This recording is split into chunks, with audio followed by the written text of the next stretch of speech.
Hi, everybody. Welcome back to the Brewery Underground Podcast. I'm Steve Sullivan, the man on the other side of the glass. He is the chancellor of craft beer, Scott Touron, and we're kicking off another episode today where, of course, we're talking about craft beer, but we also want to remind you to follow us at Sullivan Touron BreweryAdventures.com for the latest and greatest of what we do.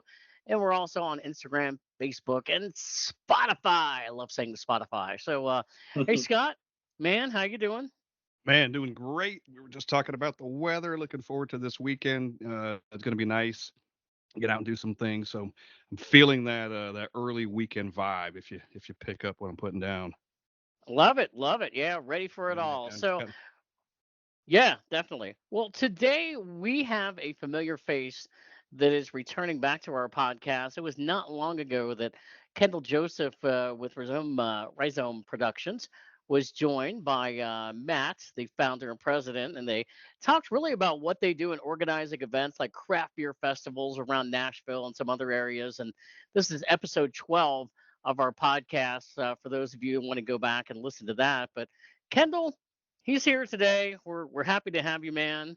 And I know that you have a fun story that we want to discuss with you because on the last podcast we had talked about doing this, and then we're like, this is probably another podcast. So basically, the reason we want to get you on is because in 2023 you set out to visit every brewery in Tennessee, and lo and behold, man, you got it done, right? I got it done. Yeah. It was crazy because I had this idea. It's like, I'd love to do a fun but challenging New Year's resolution. And my friend Zach Roskoff, I'm mispronouncing his name, from Knoxville. He runs the Knox Brew Bus and owns the Knox Brew Hub. He did this in, I think, 2017. He visited every brewery in the state in a month. But he didn't have a job at the time, so that was possible. And there were only about 70 breweries. When I thought there might be about 100, so I had this great idea. January 1st, I went to New Heights here in Nashville, and I thought, well, I've got about 100 to knock out in the year. And I started looking at the list, and it's like, no, it's going to be more like 140, 150. And it was 144 by the time I got done. It would have been higher. There were 5 breweries around the state that closed before I got there. And some of them I just didn't have the chance. There was a couple that closed I was able to get to, but like I got notice that, Geezers in Knoxville was shutting down in a matter of days. I'm like, I can't get over there and do that. So I missed 5 breweries that were open on January 1st, but were not open on December 31st. So, there's just no way I could have got to them. But I did get to 144, including one that opened on New Year's Eve 2023, which was I forget the name. I'm gonna have to look at my list, but up in Old Abe's. Old Abe's up in Clarksville, open on December 31st. I had to drive up there and make sure I knocked it off. Just got it under the wire. By the way, speaking of beer, we always open up a beer. Scott and I do during a podcast. I don't know if you have one today. I know you're. I've been so busy I didn't even have time to get down to the beer fridge, but I guarantee you I will have one when we get off. Well, we're gonna toast you here for coming on, and I am opening up my beer right now. And Scott, I don't know about you, but the beer that I have is West Six Brewing the Amber Ale, and they're out of Lexington, Kentucky. So I'll be drinking that during this podcast. Very good stuff. I'm drinking my own homebrew, which you have had on the podcast before. I have not, which is that English brown ale that I made. So, yeah, I'll try to get you. It actually came out pretty good. A good brown ale, man. They just don't find them these days. You have to make them yourself. I tried to make a caramel one. The caramel didn't quite come through, but it's just now a brown ale.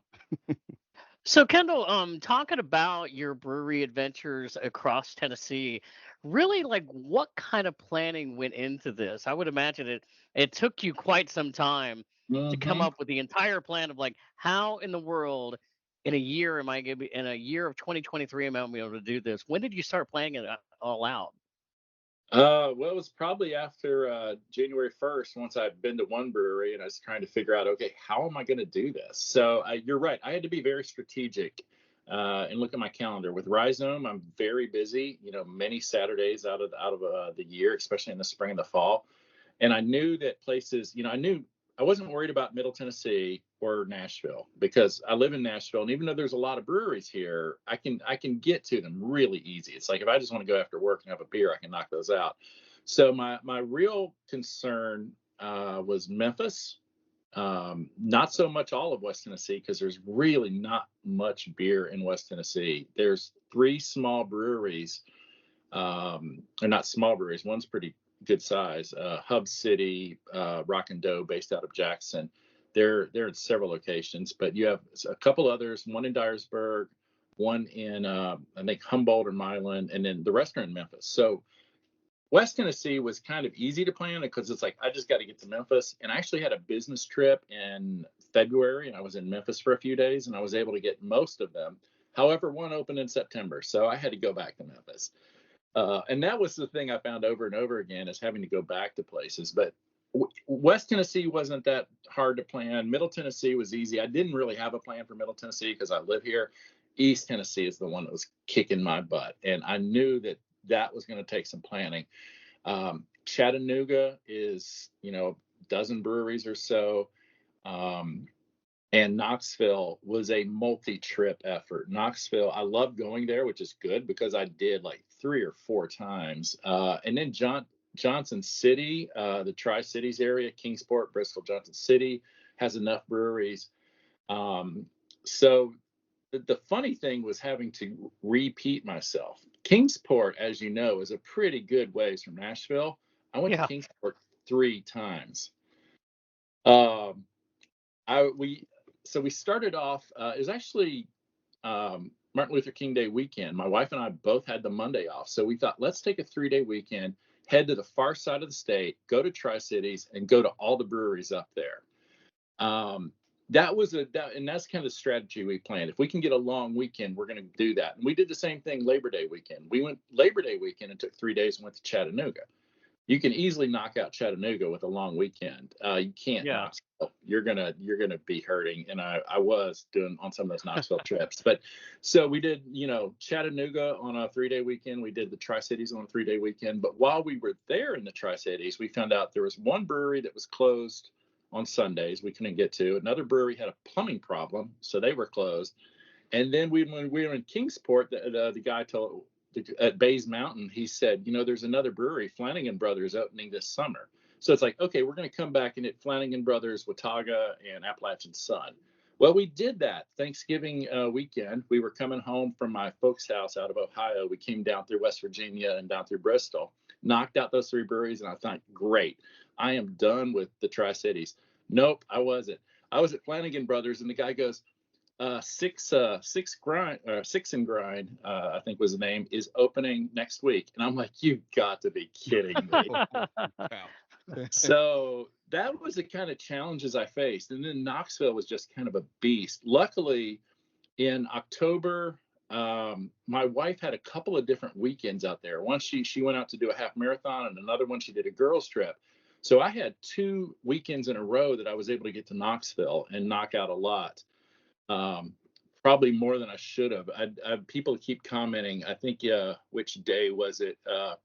Maybe it was November. Yeah, it was November 11th. People are like, how did you survive that day? I've got my list on beermakes3.com as my website. So you might have found that, but I've got a list of everything I've visited on my website, which is beermakes3.com. That my wife and I have been started as a beer blog years ago. Don't blog much anymore, but I still keep it out there, and I used it to track our travels. So those were the challenges, just trying to get to all the breweries, keeping up with who was open. I spent so much time just trying to figure out where these breweries were. I found breweries out in the middle of the country that nobody I talked to had ever heard of. So I was just checking every online resource I could and trying to build a plan and trying to be strategic about my visits. But it was challenging. Did you say you tried, you were on the internet a lot with multiple resources you had to use? Did you ever go to, or was a lot of it word of mouth or combination? Some of it was word of mouth. I would find out about breweries from other brewers. The Brewers Association has a pretty good list of breweries in Tennessee, both open and in planning. The Tennessee Craft Brewers Guild has a pretty good list. Knoxville I think it's the Visit Knoxville, Visitors Bureau had a really good list of the East Tennessee breweries in that area. So it was just, but nobody had a full and complete list. And I like to joke, I am, at least for now, probably the current expert on every brewery in Tennessee, because I've been to all of them. Yep. And the fact that you have them listed is amazing. You've got the record now. Anybody can go on there at any point and see them. So it's quite a list, and I don't think we've lost anybody this year yet. Yeah, actually, we did. I think we did lose a brewery this year that might have shut down recently. There's a couple in Clarksville that shut down, but there's a couple in the works.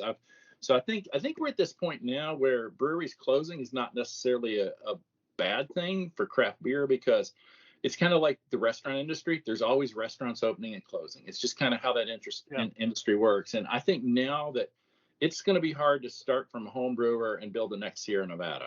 That window's probably passed for most everybody.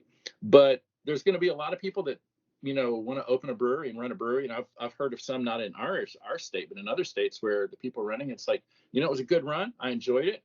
But like any other business, it's time to shut it down, and I'm going to go do something else. So we're probably going to lose a handful of breweries in 2024, but we're probably going to gain more than we lose, because there are several in planning throughout the state.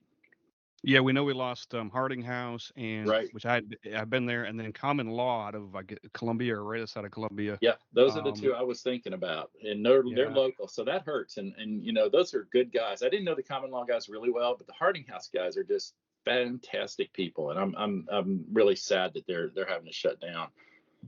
But both, I've been over there once, and I've talked to people related to both, and they're going, we can't promise anything, but if we can ever figure out a way to get it going and reopen, even if it's under a different name, we're going to try to do that. So there's ideas out there from some of the people involved to try to resurrect even some of those. It's all about location. That's a challenge for most breweries in the state, especially in like Nashville area. Rent is high. You got to sell a lot of beer. So as running a business is just tough these days. Everything, malt, hops, they're all more expensive. Labor's going up. So I feel for these guys. That's why, visit small independent breweries anytime you can. Spend some money there. Buy a T-shirt, buy some beer, because they can use your business. I think I've joked a little bit. You talk about the rent being high. Probably why you don't see anything in the downtown Nashville area, as far as just on like Broadway and that particular area, because I can't even imagine how much beer they would have to sell for the rent and stuff like that. I think the biggest brewery making a lot of beer downtown is probably Tennessee Brew Works, and they're pretty good ways off of Broadway, and I know they have a good situation now with their building, but who knows? Real estate changes real fast in this town. Mm-hmm. When I first came across your story and we started talking about it, one of the first thoughts I had was, besides the obvious, what is the criteria used to determine what a brewery is or not? And I know that sounds obvious in some ways, but some ways it's not, right? That's a great question. That is a really good question, because when I first started out, I said, I'm just going to go to production breweries. I'm not going to go to brew pubs. I'm not going to count brew pubs. And then I ended up going to Memphis. Bosco's is there, and I'm like, I can't miss Bosco's. And if you know anything about Tennessee beer, Bosco's is the leader, the original, the granddaddy. Bosco started in Memphis. They had a brew pub in Nashville.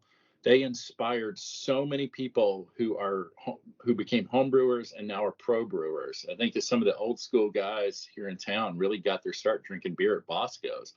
So I had to go to Bosco's and have a beer, and I'm like, well, there's one brew pub. And then I started hitting a few others. So I started adding in other brew pubs, because they're making the beer on site. They're a brewery. So I do feel like there's a difference kind of between a brew pub and a production brewery. But that line is blurry, because we now see production breweries with great kitchens, like Tennessee Brew Works, which I just mentioned, has a fantastic kitchen, but I would not consider them a brew pub. Brew pub's like a restaurant that makes beer, versus a production brewery that might have a kitchen. Mm-hmm. And I have Yeah, to chime in on Bosco. Sorry, Scott. I have to chime in real quick on Bosco's, and I've mentioned it a couple times on this podcast that, when I first moved here, Bosco's was in Nashville, and we've had a couple other folks that have been on the podcast. Like, remember when Bosco's? And yeah, Mm, if I ever come back to Memphis, I definitely got to get back to Bosco's. It'll bring back a lot of memories. yeah, and nothing's changed. The beers they have on tap are the same beers they had in Nashville in the '90s, and it's great, old school brew pub beer, and classic, almost English styles, really good stuff. Yeah, what I was going to say was I had the same issue kind of as we're building the website, and I've got a list of Nashville breweries and surrounding, and you kind of some of it you look back, okay, what is a brewery? And here's an example: Monday Night, that's here in Nashville. Hmm. But they don't make beer here. But for us to put on the website makes sense to list them as a brewery to visit, Right, and even though and it's I made somewhere else. and I did that as well too, because we have a lot of friends. Monday Night, Highwire, are two brands that I can think of that are out of Atlanta and Asheville that have tap rooms, all over the state. And they're Hmm. friends of mine, and they make good beer. And beer's not on site, but I went to those breweries Yep. too, because I went to those tap rooms as well. But yeah, that's a straight up tap room. And we keep hearing that they might someday make beer here in Nashville. Monday Night Mm. will, but Yep. that's kind of rumor. So I'm not going to give that credence until I see it happen. When you mentioned earlier but you went to the brewery was Rock and Dough, which is Hub City, but you went to Hmm. but I list them in Nashville as well as a brewery Hmm. because Yeah. they make their own beer. It's just made somewhere Yeah. else. Yeah. I visited the Rock and Dough site here in North Nashville. It's not far from my house, but I also went to Jackson and went to Hub City where they actually make the beer to try it there. So I tried to Yeah. cover all my bases. Yeah. Go ahead, Steve. Hey, I wanted to mention one that we just went to about a week ago. Scott had been there before, but I had not been, and that was in Tullahoma, Common John. Oh yeah. I Really mentioned, great yeah. brewery.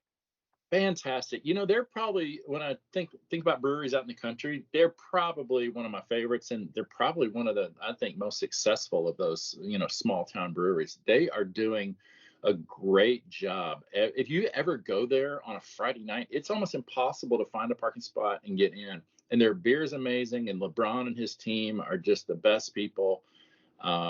They're John, who works there, comes to all of our festivals and works those. And yeah, Common John is, I can't say I've got a favorite, but they're definitely, I really like those guys. They're on my, maybe top 10 list.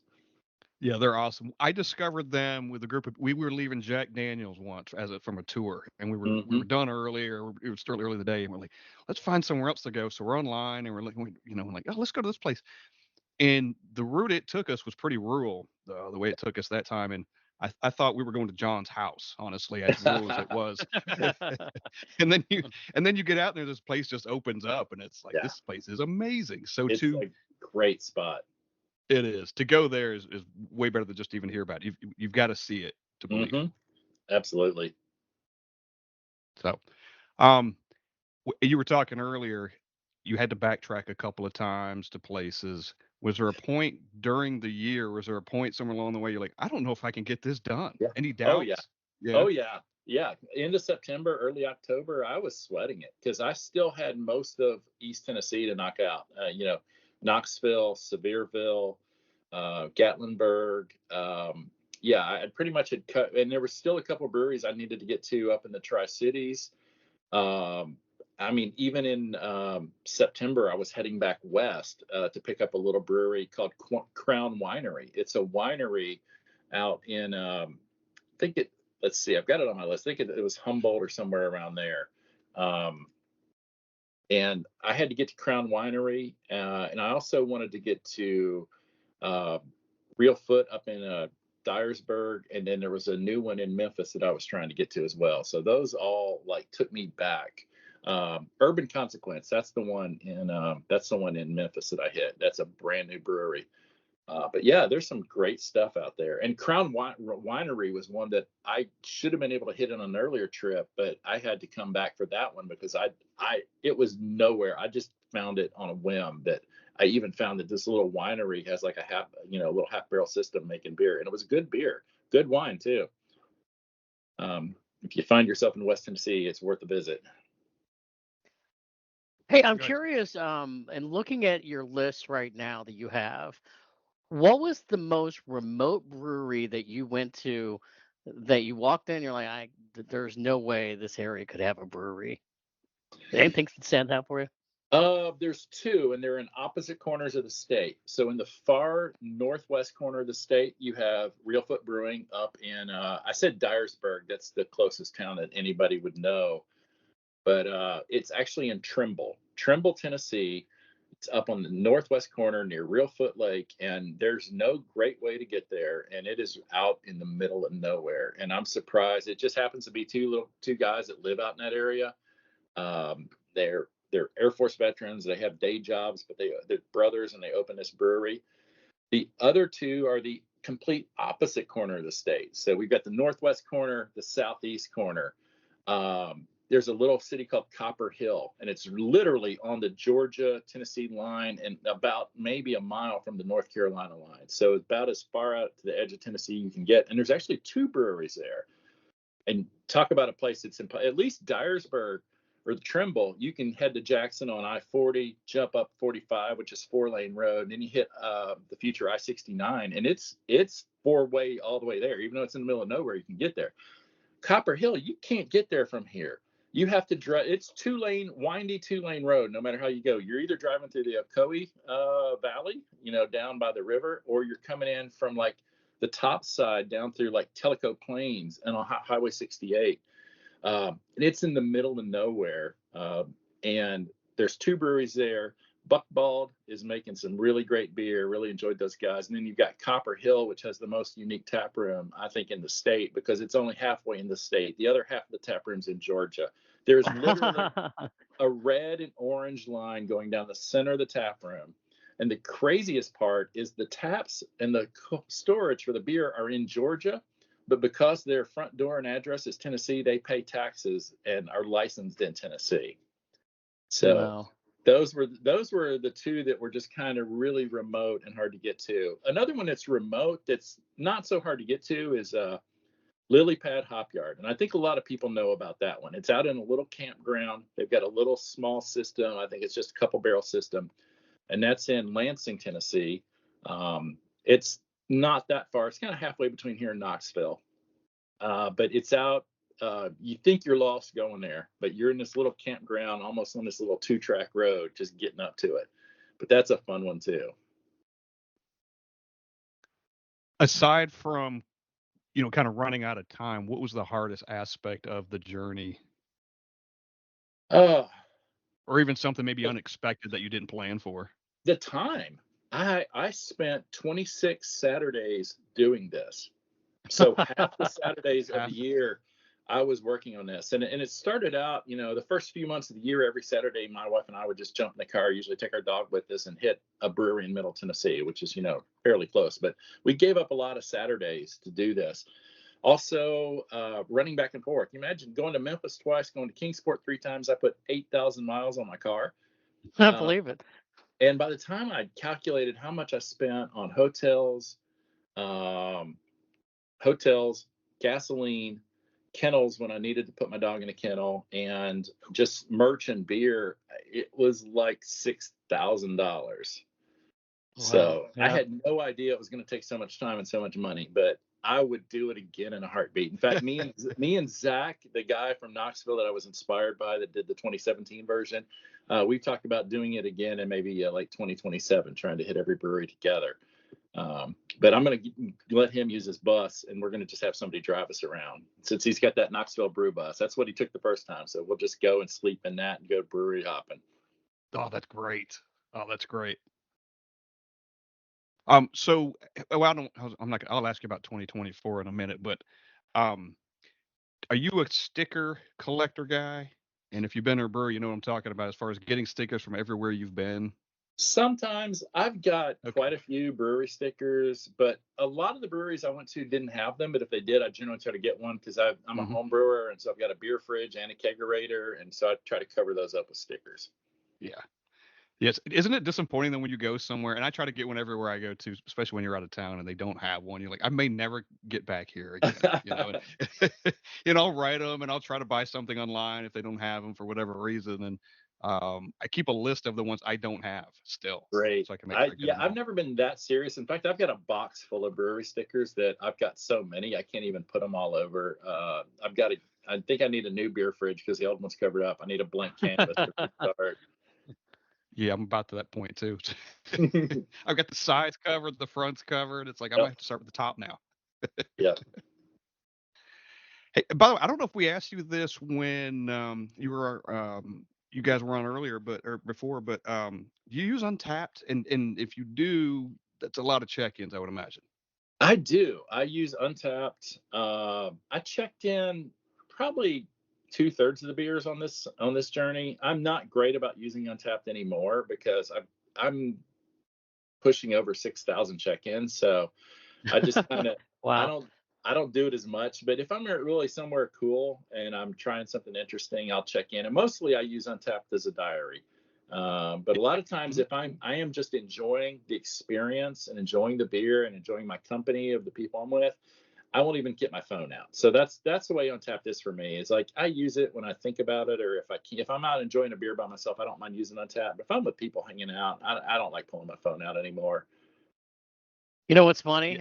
I get that way sometimes too, and Scott will have to remind me if we're hanging out. He's like, "Have you rated this beer?" I'm like, "No, I'm too busy with the surroundings and everything that's going I didn't on." see you check your beer in. So And check your beer.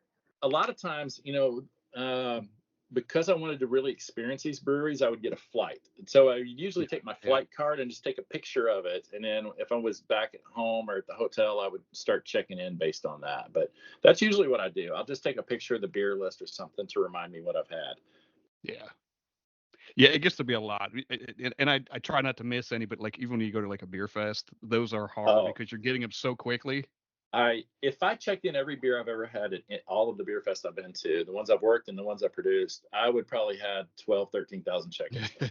Wow. Yeah. It's a lot. Yeah, yeah, and it's also evidence too. At some point, you never Right? know. That's why I don't put beer stickers on my car. I don't, you know. Yeah. So hey, on your website too. You say your wife is part of the website with you. Percentage wise, how many these breweries would you say she went on with you? Probably about 2/3. Okay. Uh, she never agreed to this, but she went along with me, and for many of them, this was my resolution, not hers. So she actually went to a lot of these, but like I said, when Knoxville, she had other things to do with her girlfriends, and so she'd let me go off on my own. But yeah, a lot of the ones I had to travel for, like Memphis and Knoxville, she usually didn't go with me. But that's why we would take those nice long 3-day weekends and hit places like Yeah. Tri-Cities and Chattanooga.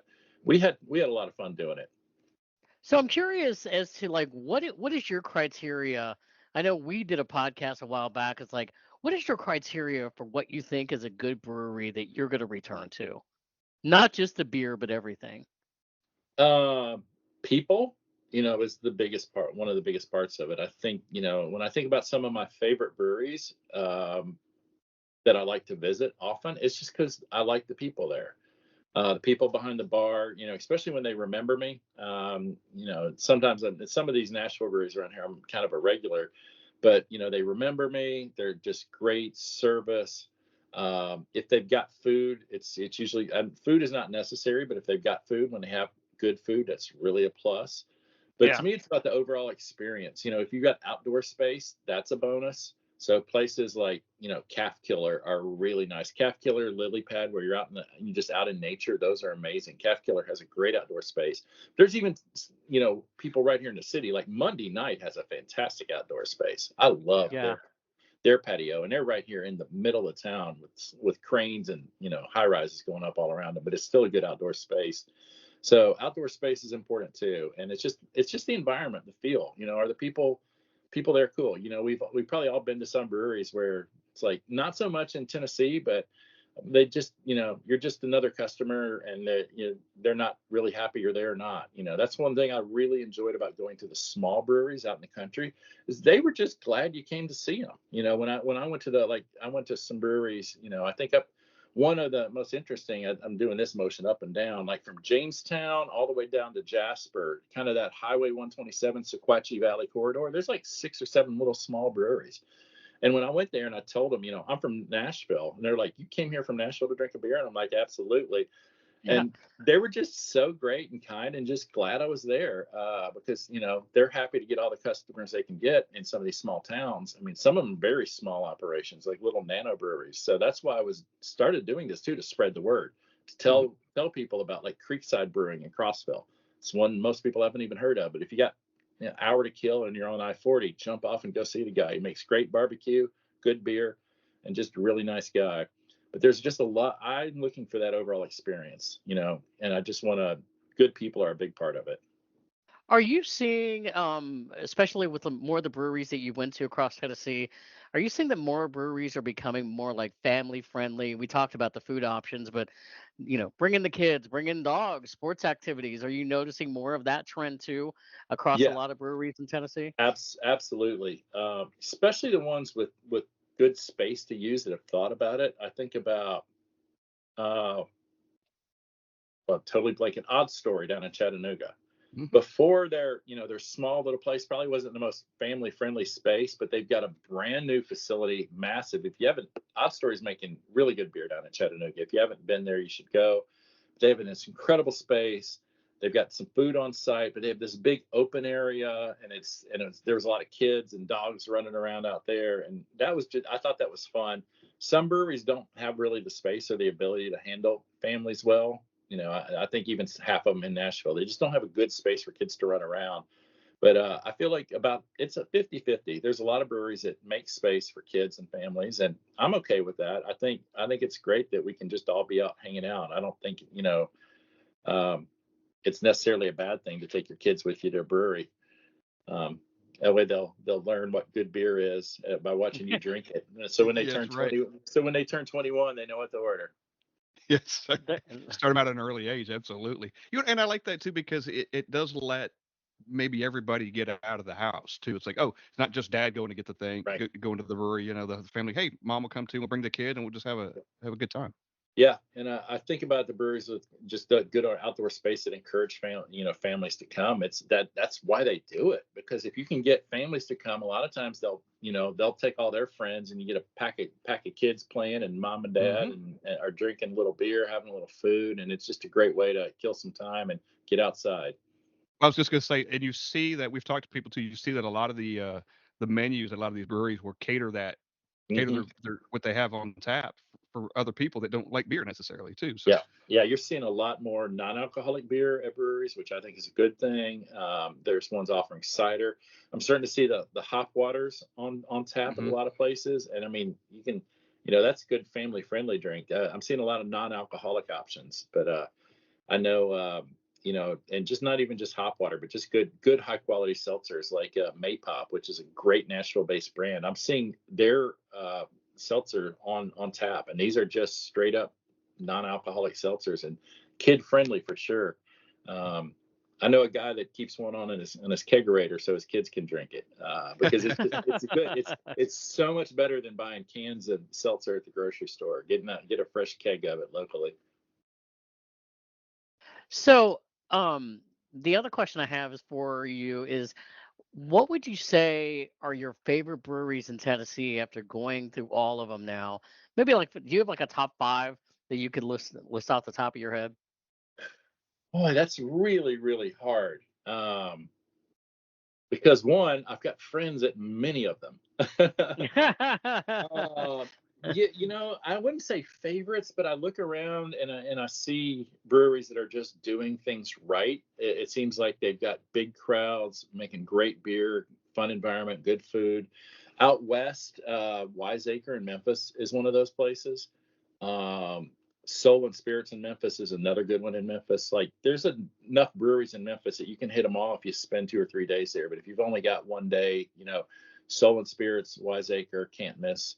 Um, but I think about all the old ones: Crosstown, Memphis Made, some of those guys that have been around a while. In Chattanooga, I mentioned Odd Story. That's a great one. Um, you've got the guy, there's a couple almost right next door to each other. Naked River and Chattanooga Brewing are right next to each other. Chattanooga has almost a brewery district where you can hit up a lot of breweries there. Out east, Yeehaw's doing cool things. Their Johnson City place was really great. They had a good one, but I had a lot of good beer out there. I mentioned Bays Mountain already, and Kingsport was a fun visit. Get down to Knoxville. Well, there's so many things going on there. I think Zool's the one that gets a lot of love and press, and they're making a lot of really cool beers. But there's so much good beer in Knoxville. Alliance down on the south side. Pretentious Beer Company it's Pretentious Beer Company and Pretentious Glass Company share a facility, and they make the guy blows glass and he makes his own glassware and stuff like that's just really cool. But yeah, there's a lot of great beer. Where was another one I went that just stood out? Albright Grove in Knoxville. I liked what those guys were doing, and of course you get down the road. The former Blackberry Farm Brewery. I mean, they were definitely one of my favorites. I mean, the Blackberry Farm Brewery is top 5. They are now part of the Peaceful Side Social Company, which Peaceful Side Social is a little brewery out in Townsend, and but they're part of a much bigger organization. They had to be to buy Blackberry Farms Brewery from them. But that brewery is still in Maryville. They've rebranded it, but the system and the guys making the beer are still all old Blackberry Farm guys using Blackberry Farm system. So Peaceful Side Social in Maryville is a good place to visit. They're keeping all of those great Blackberry Farm brands. I think from what I heard, they're just going to rebrand them, but they're keeping those recipes. That's just a good one. My favorite experience, and this is one I've told to a lot of people, was in Jasper at a brew pub, actually, not necessarily a brewery. It's called Top of the Rock Restaurant and Brewery.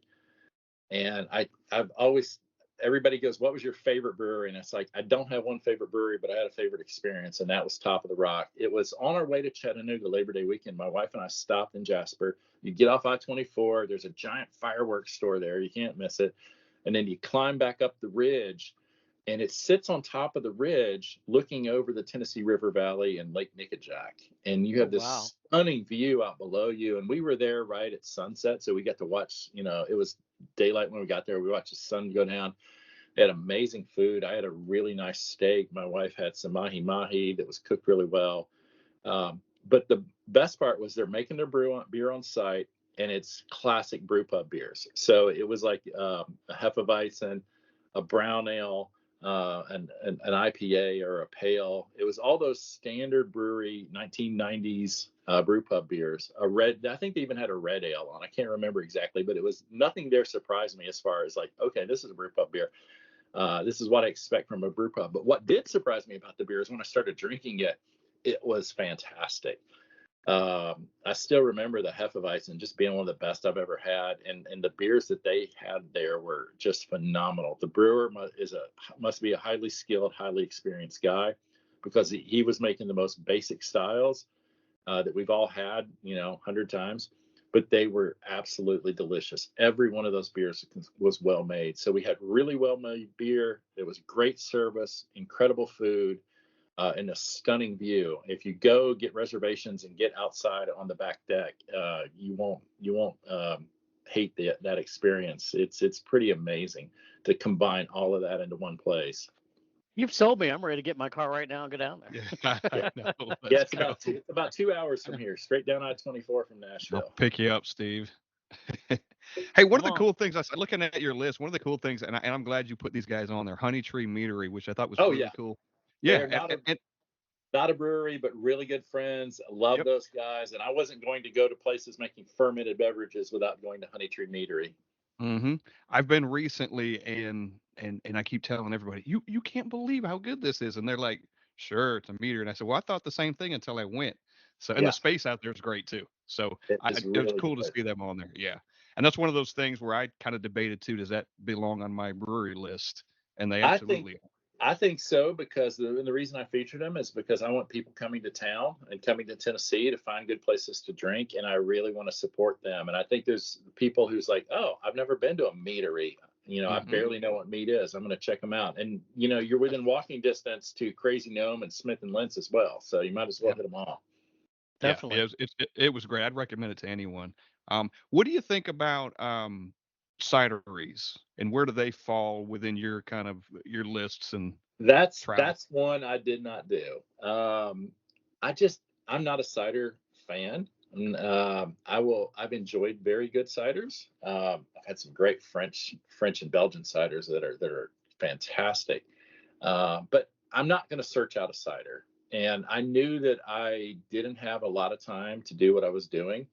And there's not very many cideries in Tennessee, but yeah, I just did not hit them. I know Diskin here in Nashville makes great cider. You got Gypsy Circus up in Kingsport making great cider, and I think I've heard of one. I don't know if it's open or in development. That's going to be around Sevierville, but there's definitely great cider being made in Tennessee.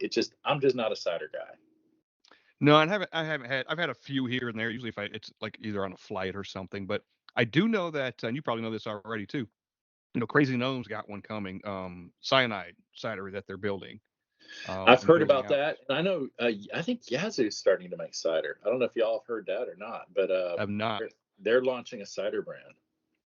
That would be cool. That'd be those names would be, as far as I'm concerned, reputable names that would drink cider from maybe on a regular basis. Yeah, I mean, there's a lot of people that want cider. There's a lot of people that are gluten free, and I think if a brewery can pull off cider, go for it. More power to them. Yep.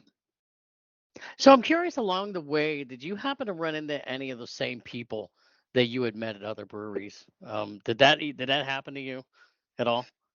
Occasionally, I would go into a place and I would see somebody I know because I've helped produce beer festivals all over the state. So like I'd go to Knoxville or Chattanooga and I'd run into people I know. But yeah, just completely serendipity because I wasn't planning on doing that. And did you meet anybody that has done the same feat as you of going to every brewery in Tennessee? Other than Zach, who did it in 2017, no, nobody's even tried. Although I think I've given several people the idea. I've talked to a few people going, I want to do that. And I'm like, okay, here's what it's going to take. Here's how much time, how much money, how much planning. It's doable, but it's not easy. Yeah, and by the way, your list. Like, here's my list. You can work off of this if you want to help plan your. You did half the work for them. Yeah, that's true. It took me a while to build that list out. There's a lot of little hidden gems. Yeah, that's hard. Like just building out our website here, and just even trying to find local stuff and outskirts, Middle Tennessee, the things around, like just making sure you've got them all covered. You come across one every now and then, you're like, oh my God, where did that come from? Yeah. Yeah, there's a bunch of small ones even in Middle Tennessee. I think probably the farthest one out that a lot of people haven't heard about is Twisted Copper down in Mount Pleasant. It's about 15 miles south of Columbia. Really, really great place. Go there if you go to Columbia because you've already got, I think, Bad Idea and Asgard in Columbia as well. So you make a little day out of it. Yeah, we talked about making that trip. I think one we haven't done yet, the Trek is the Clarksville area. Have not been up there in a long, long time. So yeah, that's probably a 2-dayer, wouldn't it? Wouldn't it be? It really depends. It's if you could go up and get a hotel, and there's not. We've lost a few in Clarksville, so I'm trying to remember. You got how many are up there? Star Spangled, The Fallen, the new one out there, Abe's. I always forget the name of that one. Old Abe's Brew House.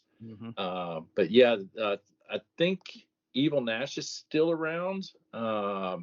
But I know that one of the King's Bluff, that was the one up there that closed recently, and they were really great folks. I hated to see them shut down, but they had run their course. You also got a great brew pub. You've got 2 brew pubs in Clarksville downtown. Black Horse, which I think a lot of us know because they're also got started in Knoxville, and they have a big one out in Alcoa. And there's a place called Strawberry Alley in downtown Clarksville that's making really good beer, and it's a good brew pub, really good food too. So yeah, there's a good 5 or 6 up there now that you can hit. Yeah, that's kind of next on our list. We usually try to make a Cookville trip, and kind of do those out that way and in Sparta. and that today. And then, like, well, we haven't been to Clarksville yet. We got to get up there and do that. Well, I haven't been to that one in Sparta yet, and I need to get there. Yes, you do. yeah. It's so good. Which one in Sparta? There's Yeah, basically two. Yeah, you got Happy Trails and Calf Killer. Yeah, Right. Calf Killer is the one most people know, but Happy Trails is right down the street. Mhm. I just pulled up a list. Yeah, if you're going up to Clarksville, also check out Flight's Brew House in Pleasant View, which is on the way. It's about halfway to Clarksville, right off 24. So that's a good one to hit. And you're really not far if you're there from BS Brewworks in Springfield. You can kind of hit that whole northwest corner of Middle Tennessee. Yeah, I was looking at the map of that. Like, hey, do we catch them going in or catch them coming back? Yeah. It's that kind of thing. But yeah, so there's a lot to be had up that way. Yeah, I think about BS Brewworks in Springfield. That also really cool people. Really enjoy those guys, those folks, and making good beer. And they've got food on site now too, so it's worth the visit. It is. We So what do you have planned for 2024? Obviously, you're not going to hit them all. Have you got any benchmarks that you want to hit, or it's just No, whatever? not at all. I have no plans. See, because here's the thing: I bought a new motorcycle in March of last year, and I only put like 1,500 miles on it because I was spending all my time going to breweries, and I will not drink a beer if I've been riding a motorcycle. So I'm going to spend 26 Saturdays this year riding my motorcycle. That's what I'm going to do. There you go. I've got beer at home. I'm Yeah. going to go out to the same places out in the country, but I'm just going to enjoy myself on my bike and stay away from the breweries. That's understandable. And like you said, if you do it in 2027, the scenery might look completely different. It could look very different. It might. I live in Rutherford County, and just in the Murfreesboro area alone, in like the last 5 or 6 years, it's exploding with breweries just in that particular area. Yeah, trying to think how many breweries. I know there's, Mayday is probably the big one everybody knows. Panther Creek, the Cedar new Glade. one, Middle Ground, Cedar Glade and Middle Ground are fairly new, and sometimes out at Hop Springs, there's a tap room open, but I'm really not sure. That place changes fast. It does, and it's not what it was supposed to be, at least as far as brewery goes. I know they did not have hours for most of the year. They only did special events, and like late in the fall, they started opening up and had a tap room. So yeah, I went down there and had a beer at their tap room. But yeah, I think there's definitely room for more beer in Murfreesboro. If you look at the size of the city, it's not that much smaller than like Clarksville or Johnson City, and those cities both have more breweries. I think Murfreesboro could support more. Definitely, and there's a tailgate going in at the old Coconut Bay or something that's coming in this year, and then there's a tailgate going in everywhere. I think there's all over the place in Nashville or every city in Middle Tennessee. They're like McDonald's; they're going to have one on every corner. Exactly. Oh, there's a tailgate. I'll tell you another place we went to that's not a brewery, but we went on our last Murfreesboro trek, and it was Carl Meyer from Black Abbey who told us about it. It was Mr. Brews out there in Murfreesboro. I've heard of that, but I haven't been there. I've heard really good things though. I have been twice. Yeah. I have been twice, and they have a great selection of craft beer from across the state. And if you want to go in there and watch, sporting events, and the food is really good too. Yeah. So yeah, and they had several. I bet they had half a dozen Common Johns out there, because of the proximity, I guess, to them. So which is cool to see.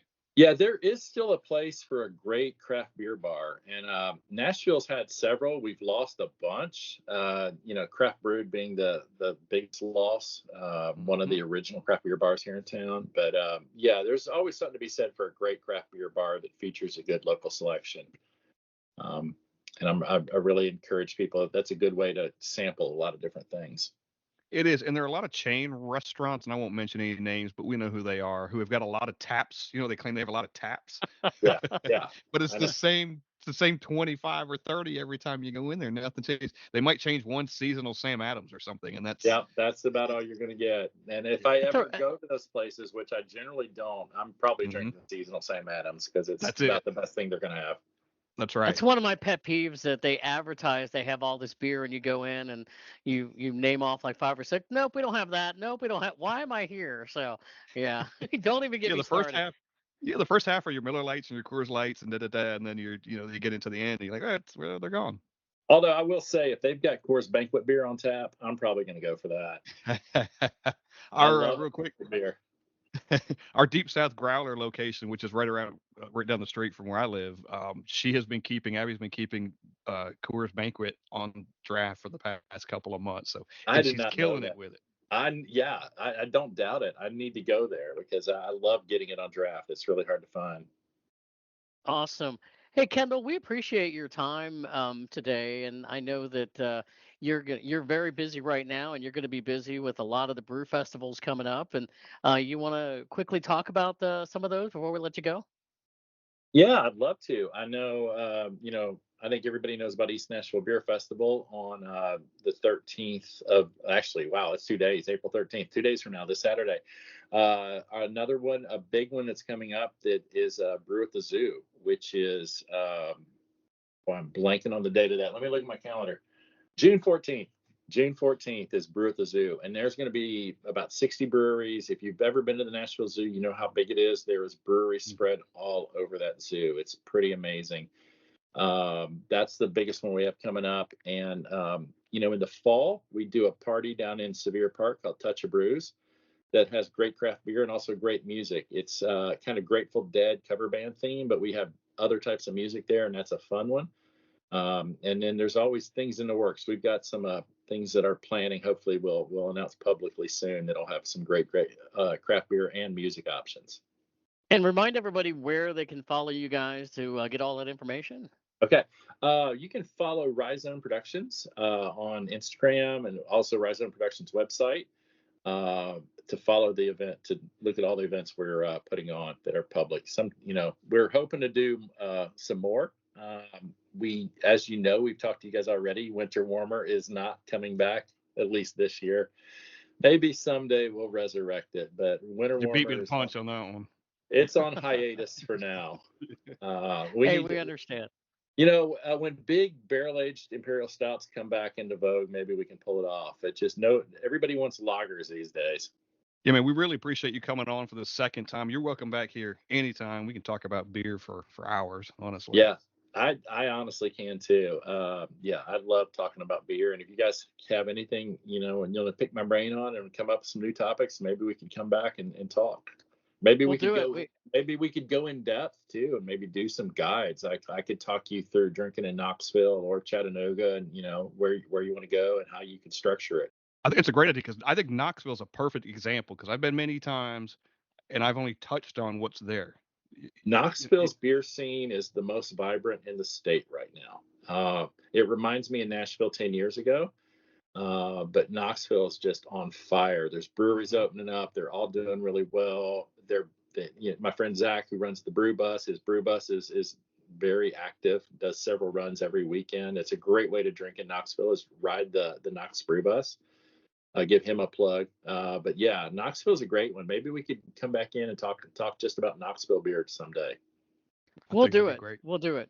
We would love to have you back on sometime because we love talking. As you said, we love talking beer. We also love sharing a lot of great stories on here. So thank you, sir. We appreciate it. That is Kendall Joseph, and follow him, and we'll be following everybody out there as well.